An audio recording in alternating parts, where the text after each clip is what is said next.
Isso. Boa tarde, pessoal, tudo bem? Mais um prazer enorme estar aqui com vocês. Vamos dar sequência na Igreja Cristã Verbo Morumbi. Vamos dar sequência no livro de Atos. Estou vendo chegar bastante gente. A gente preferiu fazer um pouquinho mais tarde, como todos estão em casa, né? Para facilitar bastante aí a gente conseguir ver bastante coisa juntos. Livro de Atos, a gente tem falado. Acho que nós estamos na 6ª pregação do livro de Atos. Hoje vamos falar de algo fenomenal. Essa série fala de sinais, milagres e maravilhas. Fala do livro de Lucas, né? Lucas, autor do livro de Lucas e do livro de Atos, nosso médico amado, aquele grande parceiro do apóstolo Paulo, médico que cuidava de almas e cuidava de pacientes, que escreveu o 2º tratado, né? Ele fala do primeiro, mas ele escreveu o 2º também, com suas minúcias de um grande médico, de tudo aquilo que Jesus começou a ensinar e começou a fazer também. Então nós temos duas funções na vida como cristãos: ensinar e ensinar a fazer. Evangelho sem execução é evangelho filosófico, e Jesus ele não era um filósofo. Por princípio ele era o executor, o implantador do reino de Deus na terra. Vamos ler Atos capítulo 9, versículo 1. E Saulo, respirando ainda ameaças e mortes contra os discípulos do Senhor, dirigiu-se ao sumo sacerdote e pediu cartas para Damasco, para as sinagogas, a fim de que se encontrasse alguns daquela seita, quer homens, quer mulheres, os conduzissem para Jerusalém. Interessante, quem era Paulo? Paulo se chamava Saulo de Tarso, nascido em Tarso, mas ele foi criado em Jerusalém. A Bíblia diz que ele estudou, né, aos pés de Gamaliel. Gamaliel, aquele que, quando os sacerdotes perguntaram o que fazer com Pedro e com João, ele disse: olha, não sei se esse Cristo é de verdade, mas outros passaram antes desse Jesus Cristo, e todos eles terminaram, as suas seitas terminaram. Eu acho melhor vocês não irem contra esses homens e contra esse Jesus Cristo, porque vocês podem ser encontrados contra Deus. Embora não fosse um homem convertido, ele falou uma coisa muito interessante na sua sabedoria. Cuidado, senhores sacerdotes, para vocês não se encontrarem contra Deus. Os sacerdotes de Israel, né, os fariseus, os saduceus. E Paulo era um dessa turma. Ele era um fariseu, que era a seita mais severa de Israel. Se alguém pudesse ser justificado segundo a lei, Paulo seria este homem. Por quê? Porque é um homem muito sincero, um homem perseverante, um homem que estudou muito, mas com a motivação errada. Ele tinha uma justiça própria. Ele achava que os seus atos seriam atos que o levariam para a vida eterna. Ele buscava a vida eterna, ele era um conhecedor irrepreensível da lei, ele praticava a lei, praticava as tradições, mas se encontrava na contramão daquilo que Jesus já havia começado a fazer lá no livro de Pentecostes, né, em Atos 2. Ele ouvia, com certeza, ele estava ouvindo todo o barulho em Jerusalém, porque a Bíblia diz que os discípulos encheram a cidade com essa doutrina. Ele ouvia falar na ressurreição de Jesus, dos milagres de Jesus, mas tinha sua mente cauterizada, tinha o seu coração endurecido.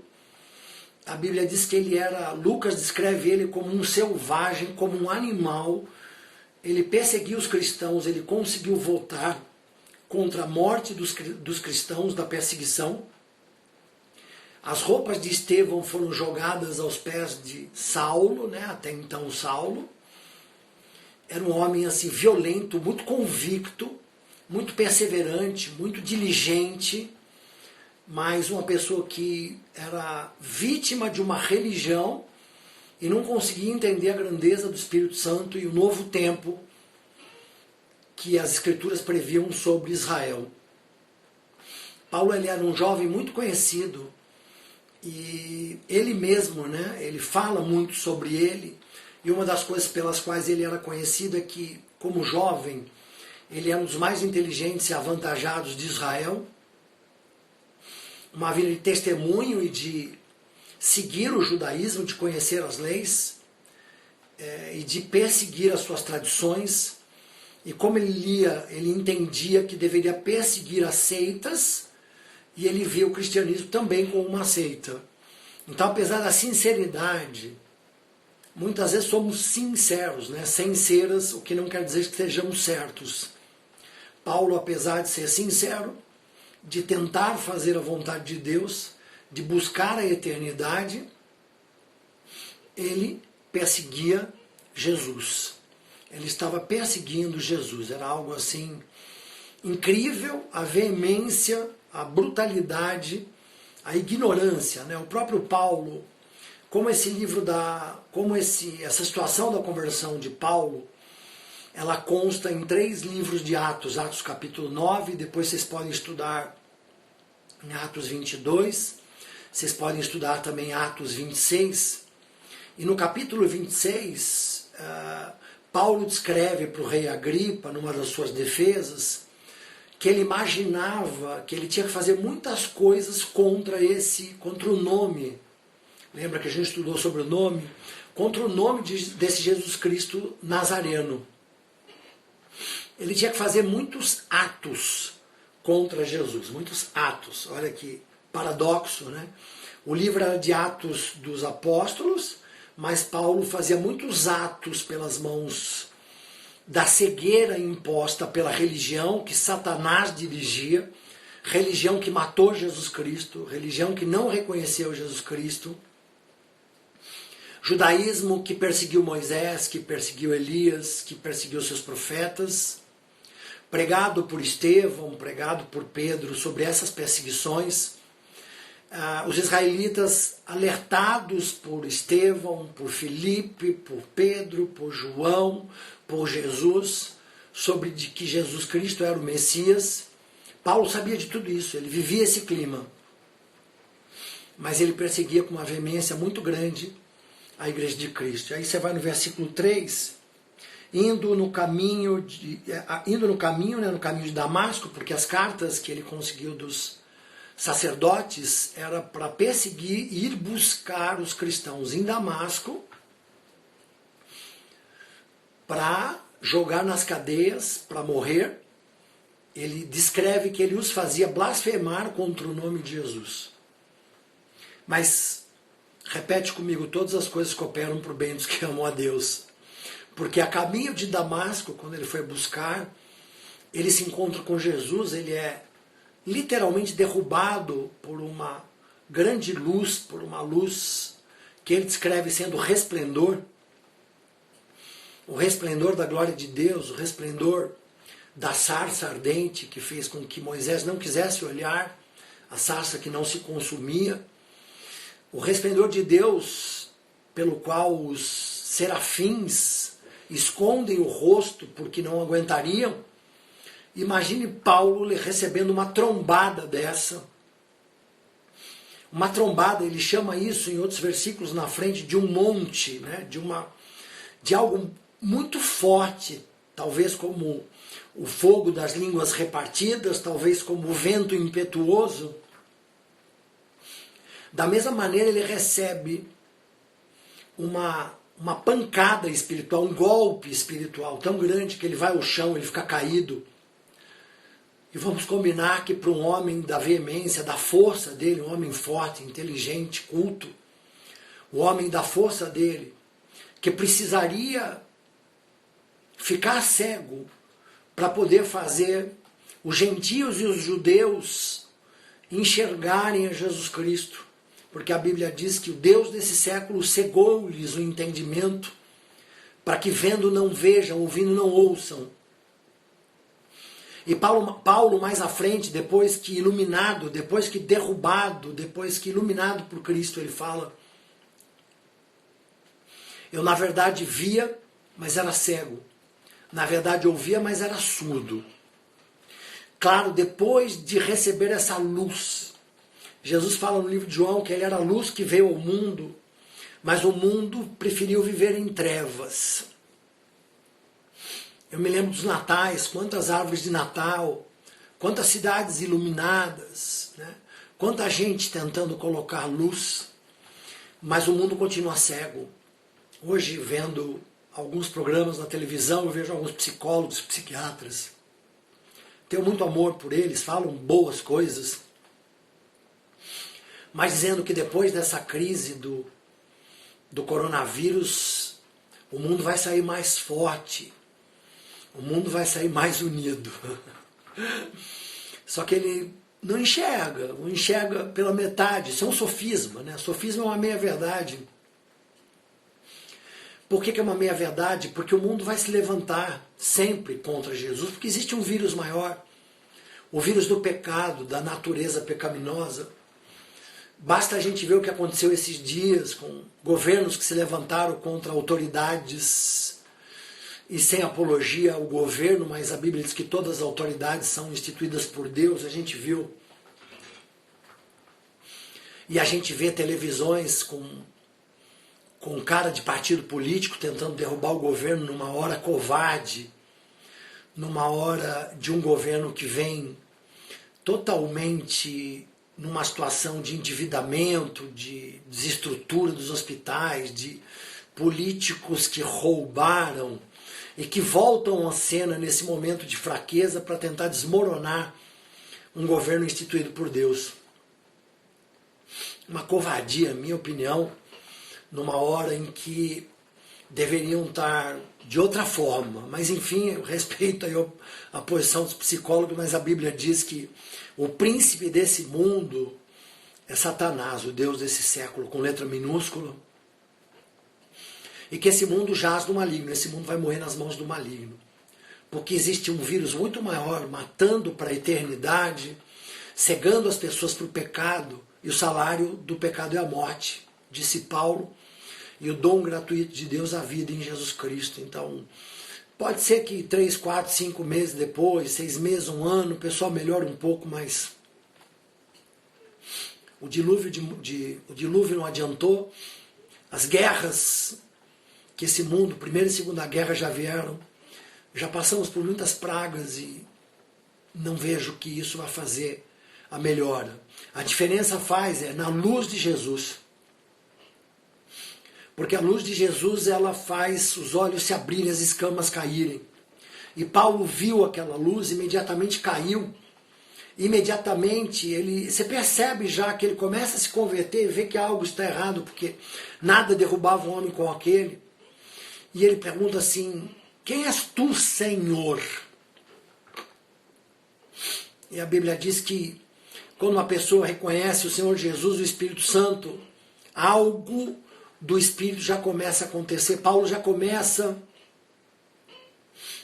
a pensar, talvez a pensar em que tudo aquilo que ele tinha ouvido falar desse Jesus o Nazareno, de que ele tinha ressuscitado, de que ele tinha andado 40 dias ensinando os seus discípulos, Paulo começa naquela hora, por ser um homem inteligente, a raciocinar e falar, puxa vida, será que eu estou dando uma mancada? Será que esse Jesus Cristo Nazareno é o Messias? Será que eu estava com boas intenções, mas estava perseguindo a essa religião verdadeira? Porque Paulo pergunta, quem és tu, Senhor? E Jesus responde para ele, eu sou o Cristo, aquele que você persegue. Eu fico imaginando, e ele mesmo narra a montanha que caiu na cabeça dele naquela hora. Você saber que está perseguindo a Deus. Aquilo que Gamaliel ensinou para eles. Você saber naquela hora, aquela luz cegou Paulo de um jeito que ele começou a enxergar na sua cegueira, que era o único jeito que ele estava perseguindo a Jesus Cristo, Filho do Deus vivo. Eu fico imaginando ele começando a imaginar, né, porque ele conhecia as Escrituras, tudo que Isaías falava, tudo que Jeremias falava, tudo que os apóstolos estavam falando. Eu fico imaginando a trombada do Espírito Santo que ele recebeu, mas uma trombada de amor, porque Deus disciplina todos aqueles que amam e querem receber. E Paulo pergunta, quem és tu, Senhor? Eu te reconheço, quem és tu? Ele falou, eu sou o Cristo, aquele Nazareno, aquele do nome que você persegue.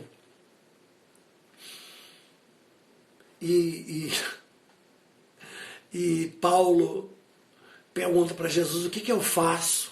Né? O que eu faço? Isso já é sinal de obediência, de quem recebeu um coração novo. Porque aquela trombada com certeza derrubou aquele homem para levantá-lo. Deus muitas vezes permite uma cegueira para que a gente enxergue, permite que a gente caia para que a gente se levante, mas Deus sim faz com que a cegueira e a queda nos levante com muito mais força. Eu sou aquele que tu persegues. Por que você me persegue? Por que você me persegue? Note que Jesus não falou para Paulo, por que você persegue minha igreja? Por que você está prendendo os meus discípulos? Por que você consentiu com a morte de Estevão? Por que você tem feito esses homens blasfemar? Por que você tem sido esse animal? Note que as palavras de Jesus são palavras de amor. Por que você percebe que são palavras de amor que talvez eu e você não conseguiríamos? Imagina se encontrar com um cara que destruiu grande parte da sua igreja. Porque Jesus fala para ele, deve estar sendo duro, né, Paulo? Dura coisa é recalcitrar contra os aguilhões. Paulo, está difícil, né, Paulo? Jesus é tão forte, ele é tão Deus, ele é tão onipotente, que ele tem olhos de misericórdia e força, que ele fala para Paulo, dura coisa é, né, Paulo? Está difícil, né? Você recalcitrar, você ir contra os aguilhões. Os aguilhões eram colocados para os bois não ir na direção contrária um do outro. Então, Paulo estava indo contra a sua consciência, que tinha uma vontade de obedecer a Deus, a ponto de lá na frente ele fala assim, por que eu faço as coisas que não quero? E as que quero, não a faço, miserável homem que eu era. Paulo lá na frente, quando ele recebe essa luz de Jesus, ele começa a falar, eu era cego e não via, eu era surdo e não ouvia. Ele começa a reconhecer que toda aquela grandeza que ele escreveu sobre ele, para mostrar que aquela grandeza, que aquele lucro era prejuízo, que Paulo era um dos mais sabidos da sua época, era um perseguidor dos cristãos, tudo aquilo que ele se vangloriava, aquilo na verdade era um grande prejuízo para a vida dele. Ele percebeu e escreveu que pelas obras e pela justiça própria ninguém é salvo. E ele perguntava, o que vai me fazer me desfazer desse corpo da morte? Como é que eu saio da lei que me mata? Porque a Bíblia diz que ninguém conseguiria obedecer toda a lei, que não obedeceram toda a lei era digno de morte. Então Paulo começa a perceber que a lei era boa, mas que era impossível de ser obedecida. E ele começa a olhar para a luz de Jesus e começa a ver através dos olhos de Jesus aquela misericórdia. Paulo, tua vida deve ser difícil, né? Eu fico imaginando, e a gente tem esse direito de meditar, de imaginar, Paulo chorando, se rasgando por dentro, mas sendo curado. Paulo sendo curado e perdoado daquele sangue que ele derramou, daquela angústia que ele sentia. Recalcitrava contra as agulhas, os aguilhões, os agulhões. Paulo começou a ser liberto. Paulo começou a nascer de novo, receber um coração novo. Ele começou a perceber através daquela cegueira, daquela queda no chão, aquilo que eu e você percebemos quando recebemos Jesus.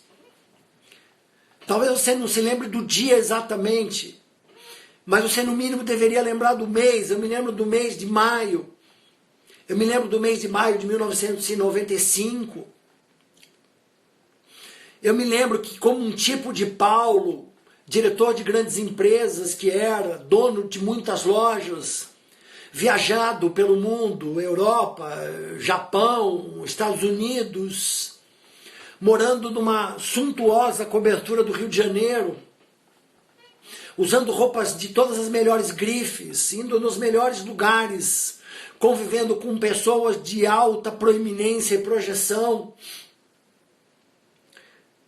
Um rapaz de uma família pobre, como eu era, simples, chegando a ter uma razoável condição financeira, uma boa condição financeira. Mas eu me lembro como eu recalcitrava contra os aguilhões, como era difícil dormir à noite. Quando eu chegava das noitadas, quando eu chegava das boemias, quando eu percebia, porque todo mundo sabe quando o caminho está errado, que tinha feito mal a alguém, a alguma namorada, alguma... Você percebia lá no fundo, porque a Bíblia diz que a gente recebe um pouco de consciência. Tudo bem, a de Paulo já estava quase 100% cauterizada, como a minha, como a sua talvez. Mas no momento que eu fui levado para uma pregação de Jesus Cristo, eu vi a luz. E talvez essa sensação que Paulo tenha sentido, ela é parecida com o que a gente sente quando encontra com Jesus. Eu me lembro que eu chorei. Eu chorei pelo menos 30 minutos no ombro de dois rapazes, esposos das moças que me levaram, são grandes irmãos e amigos hoje. E eu chorava, porque eu sentia o soluço do sangue que eu tinha derramado. Não matei ninguém pessoalmente, mas talvez espiritualmente eu tenha colaborado para muita morte. Eu sentia a dor que o arrependimento te traz e tinha vontade de fazer a pergunta que Paulo fez: o que eu faço agora? Porque foram muitos anos vivendo segundo as minhas religiões, as minhas culturas, o meu conceito, os meus ensinamentos, e nada daquilo me trazia salvação, era um vazio. Por quê? Porque todos os pecados são destituídos da glória de Deus, escreveu Paulo. E nada daquilo podia me salvar, nada daquilo podia tirar aquele vazio de dentro de mim. Fui a igrejas, subi escadas, fui a cidades, procurei centros, amigos kardecistas, mas nada daquilo me trazia a paz que vem e que é superior a todo o nosso entendimento, que transcende o nosso entendimento. Talvez você entenda Paulo através daquilo que você sentiu e que nós sentimos. E aí você faz a pergunta que Paulo fez: Senhor, o que o Senhor quer que eu faça? Eu não sabia o que fazer naquele momento, porque eu estava num lugar com muita luz, com muita gente amável, com uma música boa. Eu era acostumado às grandes festas escuras. Eu era acostumado a ver casais brigando, se desentendendo, e eu via as mulheres dizendo coisas bonitas e os maridos dizendo coisas bonitas para suas esposas. Eu falava assim: o que eu faço agora? Como é que eu chego nisso? O que eu faço? Talvez seja a sua pergunta hoje: o que eu faço com esse Jesus? Pilatos perguntava assim: o que eu faço com esse Jesus? Eu resolvi abraçar, eu creio que Paulo tenha resolvido abraçar, e hoje é uma chance de você abraçar esse Jesus, porque ele diz para Paulo: olha, levanta. E os soldados de Paulo pegaram ele pela mão, caído do chão. Nunca esse homem enxergou tanto quanto quando ficou cego. E levaram ele para a cidade. Ele falou: vai lá para a cidade, vai para Damasco. E lá ele começou a orar. Ele ficou 3 dias orando, jejuando. Ele não queria comer, ele não queria beber, ele só queria orar. Olha o que faz uma conversão. Olha o que faz uma conversão. Ele só jejuava, ele só orava. Ele devia querer: o que eu faço agora? Ele queria entender, ele queria começar a entender como um homem estudioso. O que eu faço agora? Tudo que eu fiz no passado foi prejuízo, foi errado. O que eu faço agora? E nosso Deus é tão maravilhoso que visita um outro servo, Ananias, lá na cidade onde Paulo estava, em Damasco. E aparece em visão para esse servo. Coitado desse servo.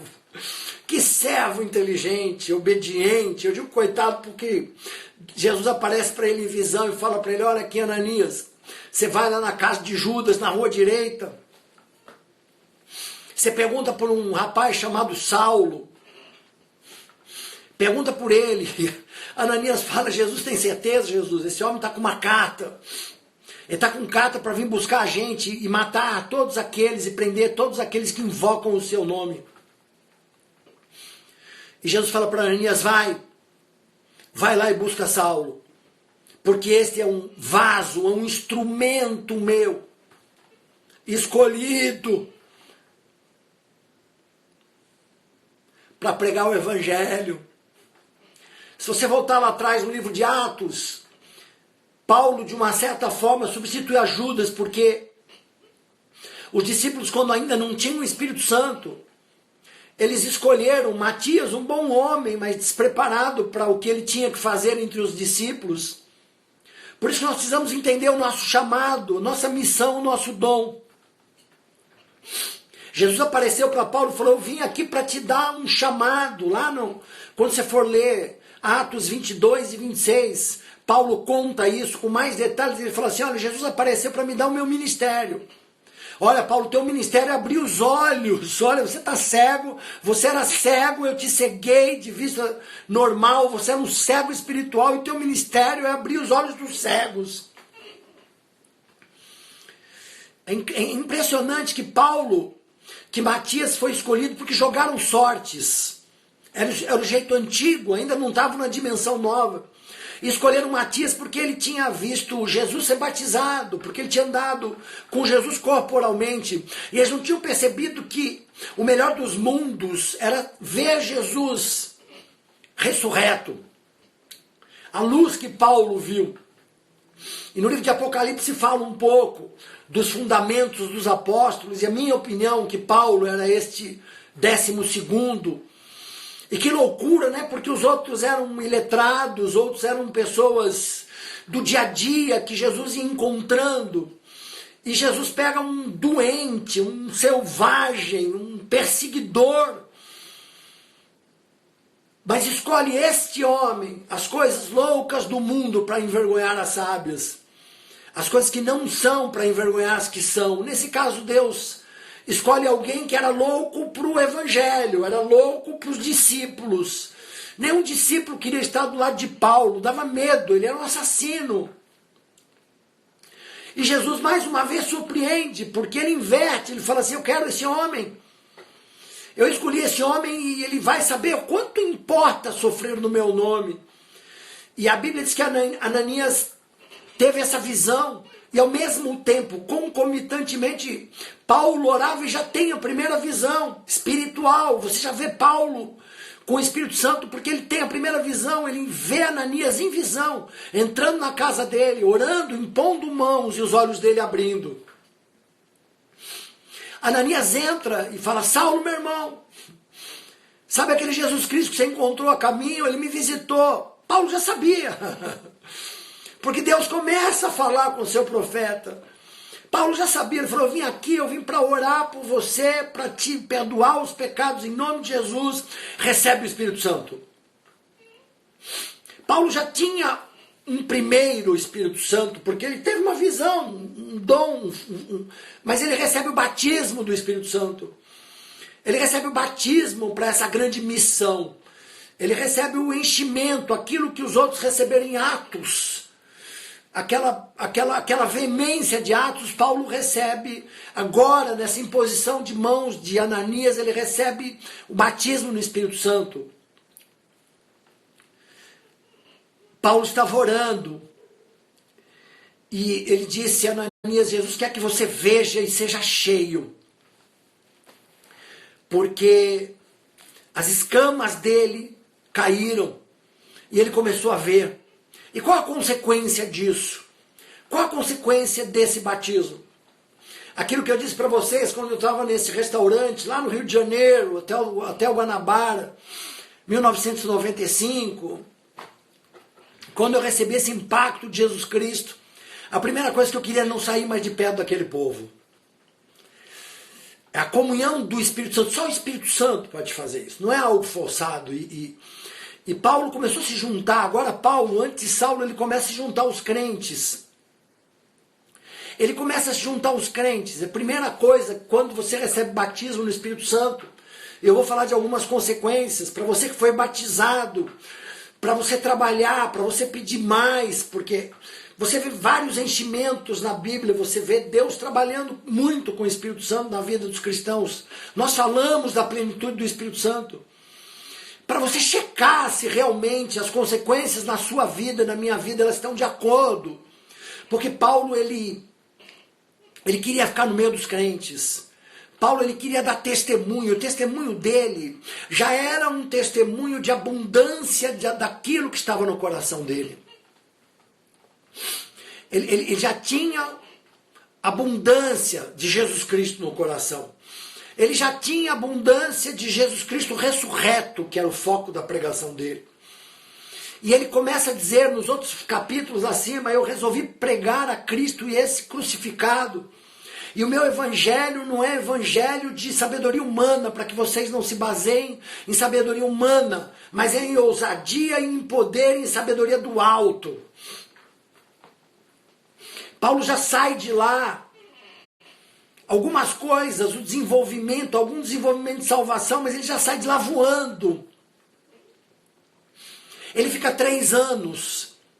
Ele fica 3 anos lá nessa cidade de Damasco. Ele tenta dar uma ida para Jerusalém e volta, ele acaba lá na sinagoga onde ele viu Estevão ser crucificado, apedrejado. E na mesma sinagoga onde ele viu Estevão ser apedrejado, ele também é perseguido e obrigado a voltar. Os irmãos trazem ele para Damasco. Esse Paulo, cheio do Espírito Santo, ao invés de dizer eu sou fariseu, eu sou perito na lei, eu sou avantajado nas coisas do judaísmo, da severidade do farisaísmo, esse Paulo começa a dizer, agora não sou mais eu que vivo. É Cristo que vive em mim. E essa vida que eu vivo na carne, eu vivo na fé no Filho de Deus. Então, segunda coisa, depois de querer estar com crentes e dando testemunhos abundantes, a segunda coisa que Paulo começa a viver uma vida de fé. A gente estudou no último sermão, o meu justo viverá pela fé. Esse versículo 4 vezes na Bíblia, não por acaso foi o versículo que inspirou Martinho Lutero a ser o grande homem de Deus, o grande homem na reforma luterana, na reforma que começou no protestantismo, quando ele escreve 95 teses, desmistificando a igreja daquela época, uma igreja perdida no romanismo, uma igreja perdida nas riquezas, nas inquisições, matando pessoas como Paulo fazia. Uma igreja com a cara de Paulo, de Saulo, que era antes. Martinho Lutero, 95 teses afixadas numa igreja. E ele, para ser morto, para ser queimado, ele consegue, através do poder de Deus, com muita sabedoria que Deus dá para ele, explicar e ser um dos grandes homens da reforma protestante. Reforma essa que saiu da Idade Média, uma idade de luxúria, uma idade de trevas, uma idade de riquezas, da igreja, de um papado que vivia uma vida moral totalmente diferente daquilo que o cristianismo fazia com quem tinha o Espírito Santo, onde diversos movimentos foram levantados para quem queria viver num cristianismo num nível superior, e esses que levantavam esses movimentos foram perseguidos. Tivemos grandes homens que, como Paulo, Lutero, Calvino e tantos outros, os irmãos Wesley, todos eles trazendo a reforma desde essa época até hoje para chegar na América e depois chegar no Brasil, e graças a Deus chegou no Brasil, e hoje temos liberdade de pregar o Evangelho no poder de Deus, no poder de Cristo e do Espírito Santo. Lembrando sempre que o Espírito Santo não pode ser escrito com letra maiúscula, não é Pai com letra maiúscula, Filho e Espírito Santo em minúsculo. O Espírito Santo é uma pessoa. Na vida de Paulo ensinou a pregar, ensinou a testemunhar, ensinou a ser perseguido, ensinou a estar junto com os irmãos. E Paulo dizia, em tudo eu sou atribulado, mas eu não fico angustiado, nós não ficamos. Então, o mundo de hoje está super atribulado, vai ter comida, não vai ter comida, é impeachment, não é impeachment, fica dentro de casa ou não fica dentro de casa, trabalha ou não trabalha, é prefeito contra governador, é governador contra o presidente, uma rebeldia instaurada. Em tudo somos tribulados, no mundo tereis tribulações, mas tem de bom ânimo. E Paulo dizia de uma forma diferente a mesma coisa. Em tudo somos tribulados, mas não angustiados. Em tudo somos perseguidos, mas não desamparados. Nunca te deixarei. Jesus prometeu para os discípulos, jamais te desampararei todos os dias da sua vida. Nunca Jesus nos deixaria. Em tudo perseguidos, mas não abandonados, em tudo tribulados, mas não angustiados, abatidos, mas não desesperados, tendo no corpo as marcas de Cristo. Esse é o segredo. Segredo número 3, ter no corpo as marcas de Cristo. O que significa isso? Significa ter relacionamento, ter experiência. Não ter um evangelho de palavras de dentro de casa. Ter um evangelho de prática. Hoje não dá para ir tanto para a rua, prática na internet. Ter um evangelho de frutificação, que foi o que levou Paulo a ser o segundo maior milagre. Por quê? Porque a vida de Paulo frutificou tanto, que só o milagre da ressurreição de Jesus pode ser maior do que o milagre da conversão de Paulo. Nada foi maior, só a ressurreição de Jesus. Porque Paulo viveu cheio do Espírito Santo. O Espírito Santo é um exemplo na vida de Paulo do que o Espírito Santo pode fazer. Quando a gente faz o que Paulo recomenda aos Efésios, se deixem ser possuídos pelo Espírito, enchei-vos do Espírito, para saber qual seja a boa, perfeita e agradável vontade de Deus.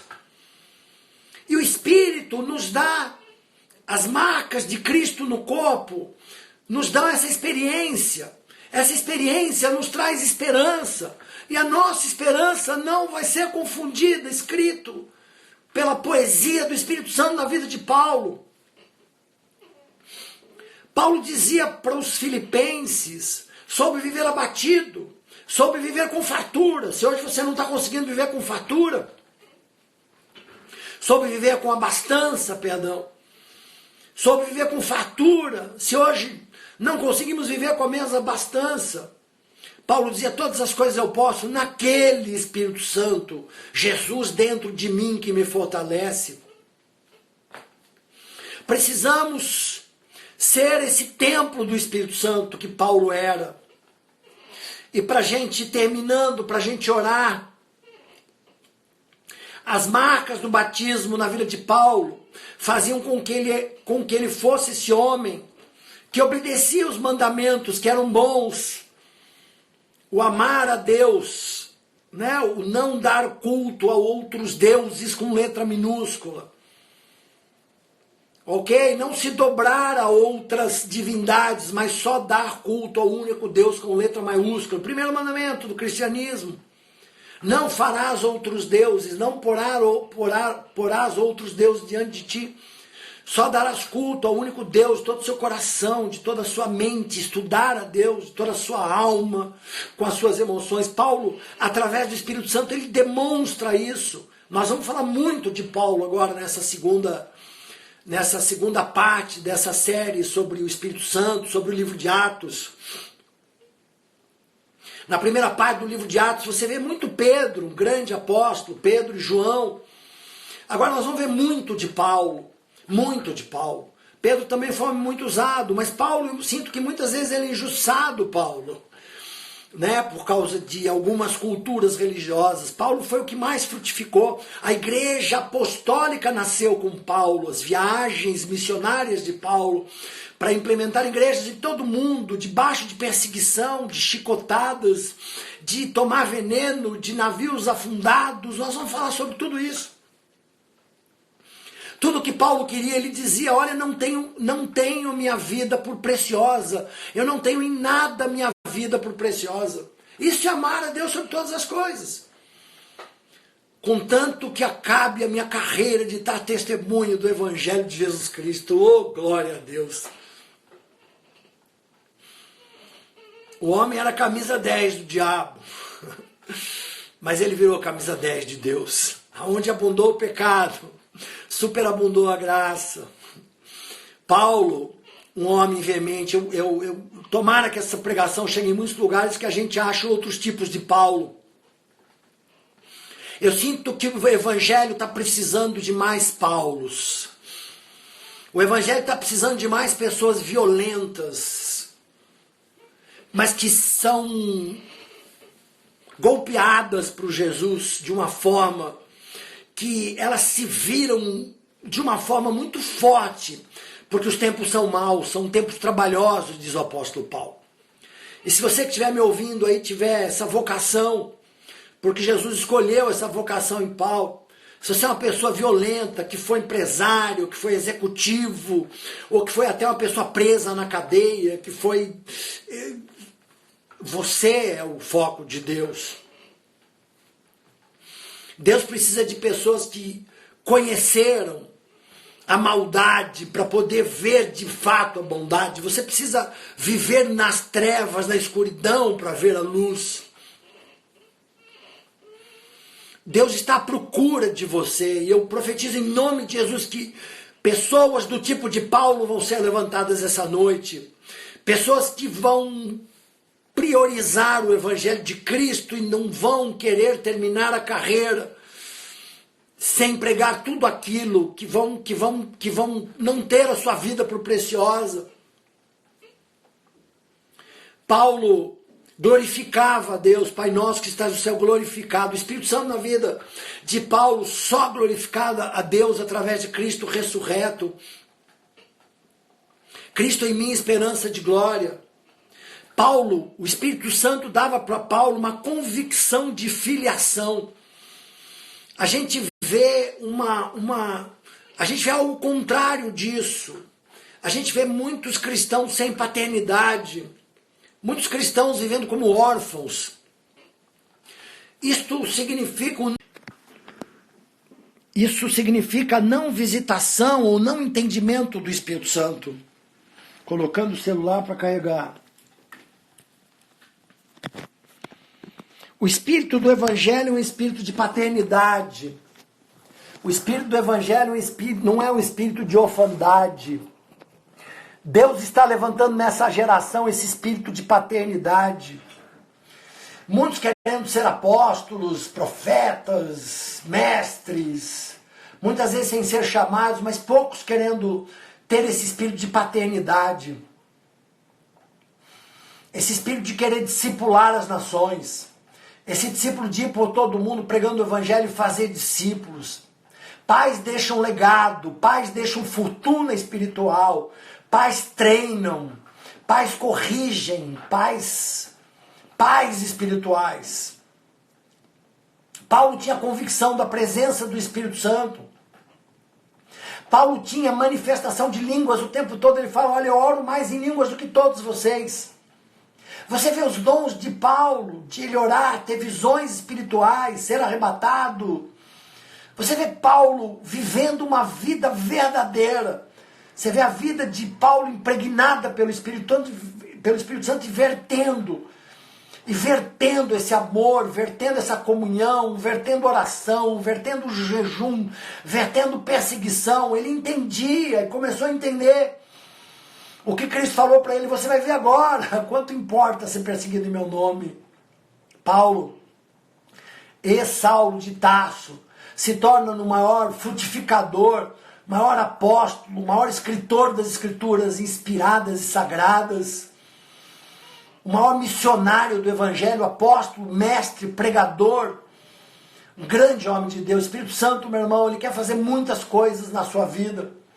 E eu quero terminar mais uma vez conosco, com todos que estão conosco orando, porque a gente falou que isso seria oração, jejum e plenitude do Espírito Santo seriam as bases, as chaves de ato. Falamos da fé e hoje falamos do Espírito Santo, da fé, da ousadia na vida de Paulo para anunciar as Escrituras, da coragem de Paulo, de um homem que Lucas, o amigo dele, escreveu, era uma fera de Deus, um selvagem do diabo, e virou um selvagem, um violento de Deus. Meu irmão, eu não sei o que as religiões te ensinaram, mas você precisa sair da timidez. Você precisa ser uma fera de Deus. Paulo percebeu que era escravo do diabo, e ele escreve agora: eu tiro do reino das trevas para o filho do reino de Jesus Cristo. Eu era cego pelo diabo e agora eu enxergo por Jesus Cristo. E eu quero levar essa luz para o mundo. O mundo não quer receber essa luz, mas eu preciso ser violento espiritualmente. Não estou falando de briga. Eu não estou falando de revoluções. Eu não estou falando de panelaços. Eu estou falando de testemunho, como Paulo tinha, de milagres, sinais, maravilhas, curas. Palavra de conhecimento, palavra de sabedoria. A gente vai chegar nisso, a gente vai estudar isso. Mas para a gente orar juntos, Paulo foi preso sem ter culpa. E quando ele chegou na cadeia, o Espírito Santo, ele traz tanta alegria. Ainda que a figueira não floresça, ainda que não haja frutos na vide, Abacuque, eu me alegrarei no Senhor, porque a alegria do Senhor é a minha força. Se você está triste, meu irmão, em casa, você vai perder a batalha, porque a alegria do Senhor é a sua força. Deus fala no Salmo 27 para Davi: esforça-te, tem bom ânimo, anima o teu coração e espera, pois, no Senhor. Você, sim, os cristãos vão sair dessa crise mais fortes. Não acredito que o mundo vai sair, o mundo do diabo com letra minúscula, do Deus com letra minúscula, mas acredito que o cristianismo vai sair mais forte, as igrejas vão sair mais fortes. Não precisamos ter as igrejas abertas para pregar o evangelho. Somos a igreja de Deus, templos do Espírito Santo. Vamos sair mais fortes disso. E Deus está chacoalhando os tesouros das nações. E Ele vai trazer das nações as riquezas ocultas da terra. Deus fala isso para Isaías. Eu quebrarei os portões de bronze, eu te darei os tesouros escondidos da terra. No livro de Isaías falava de Ciro. Ciro, um tipo de Paulo, um homem que não conhecia Deus, um homem duro, um homem guerreiro, também um assassino. E Deus falou para Ciro: você não me conhece, mas eu já te coloquei o teu nome, eu te escolhi. E você vai libertar o meu povo. E Deus está chamando esse tipo de Paulos hoje. Pessoas que vão sair de empresas, empresários quebrados, falidos. Pessoas que vão sair da amargura, do sangue, e vão se arrepender e se entregar para Jesus Cristo, ver a luz de Jesus hoje. E você vai ser um esteio, uma coluna da igreja de Deus. Olha o final, Paulo está na cadeia, e a Bíblia diz que ele começa a louvar a Deus no meio de uma cadeia. Você está em casa, eu estou em casa, talvez a gente reclame às vezes. Ai, não consigo ficar aqui em casa, eu não consigo ficar aqui. Paulo estava na cadeia. E o que ele fazia? O que José fazia na cadeia? Lá no Antigo Testamento, José tinha sonhos e visões. E era o governador da cadeia, ele botou a cadeia em ordem, tudo no lugar, um grande administrador. Ele foi fiel no pouco, e aí Deus colocou ele para governar no Egito, porque a cadeia era um ensinamento, era um teste. Quem não sabe governar na cadeia, quem não sabe governar de dentro de casa, não vai governar a hora que estiver solto. É só um teste. Quanto mais José ficava preso, mais solto ele estava. Quanto mais longe ele era jogado, mais perto ele estava da riqueza, da bênção de ser um governador. Isso para os cristãos vai cooperar para que muitos cristãos cheguem no governo de empresas, muitos cristãos venham herdar fortunas, muitos cristãos vão enriquecer a igreja de Deus. Mas você tem que fazer mais uma chave, a última chave hoje que eu vou dar da igreja de Atos. Paulo, assim como José, estava louvando a Deus. Louvando a Deus, a Bíblia diz que enquanto ele louvava a Deus, a cadeia estremecia e as portas se abriram. Quando esse povo de Deus clamar pelo meu nome, jejuar, orar, louvar, ao invés de reclamar, clamar, quando a gente ficar em casa louvando, clamando, orando, os remédios já estão aparecendo e vão aparecer, e vai chegar uma hora que essa prisão, essa cadeia, esse vírus vai ser derrotado em nome de Jesus Cristo. E o Brasil vai ser levantado como nação próspera e bem-aventurado por um governo que Deus está levantando. E tomara os cristãos tenham inteligência para não ir contra as autoridades instituídas por Deus. Tomara que o Espírito Santo te dê visão espiritual. E Deus vai levantar a nossa nação e vai trazer para nós os tesouros escondidos da terra. Porque Ele é Deus e Ele governa sobre todas as circunstâncias. E todas as coisas cooperam para o bem dos que amam a Deus e são chamados segundo o seu propósito. Meu irmão, segredo da igreja de Atos, eles conheciam o propósito deles. Qual é o seu lugar? Paulo, Jesus apareceu para ele, deu um susto nele, deu um golpe nele para dizer para ele, olha aqui, eu já te escolhi no ventre da sua mãe. Como Jeremias, você não era nascido, e eu já te coloquei por profeta, para que você ligue e desligue nas nações. Paulo foi levantado para ligar e desligar, para pregar, para pedir arrependimento e falar no nome. Qual é o teu ministério? Qual é o teu chamado? Muitos cristãos andando como crianças, de vento em vento de doutrina, à procura de mestres, e porque tem comichão nos ouvidos, Paulo dizia, falsos profetas querem ouvir aquilo que o agrada, querem ouvir um evangelho de neurolinguística, mas aqui não, dizia Paulo, eu prego Jesus Cristo ressurreto, crucificado e ressurreto. Aqueles que querem me seguir, peguem a sua cruz e me sigam. Paulo era um pregoeiro, ele era um pregador da verdade, conhecereis a verdade vos libertará. Deus te chamou com um propósito, meu irmão. José não morreu na cadeia porque ele tinha um sonho. A Bíblia diz que um povo sem sonho perece, uma nação sem visão perece. Nós temos que saber qual é o nosso desígnio no plano de Deus. Se Deus te chamou para trabalhar, e que igreja, eu acredito na bênção geográfica, eu acredito que Deus te colocou num ministério que Ele escolheu para você antes da fundação do mundo. Eu acredito que Deus coloca cada um no corpo de Cristo para aquilo que for útil. E por causa desse ministério, e por causa de você estar no lugar onde você é útil, todas as coisas vão cooperar para o teu bem, e você vai sair forte, a tua igreja vai sair forte. Vamos louvar. Feche os seus olhos, quem tiver louvor para pôr em casa, ou quem quiser cantar, podemos cantar a uma só voz,